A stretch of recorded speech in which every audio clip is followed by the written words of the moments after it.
তোমার হিন্দু মেয়ে পছন্দ হয়েছে, ঠিক আছে। তোমার ইহুদি পছন্দ হয়েছে, হ্যাঁ ঠিক আছে। এখানে অন্য কি? তোমার যেটা ভাল লাগে এটা, তোমার যেটা মন চায় এটা, তোমার পছন্দই তোমার জীবন।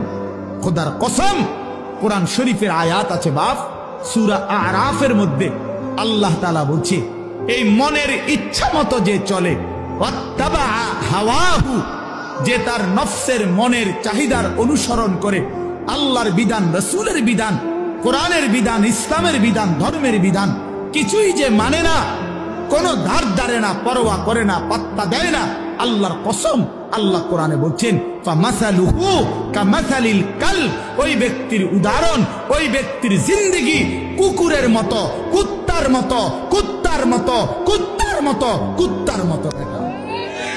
ওই জিন্দেগি কুত্তার জিন্দেগি, ওই জিন্দেগি কুত্তার জিন্দেগি। আমি বললাম কোরআনের আয়াত এটা।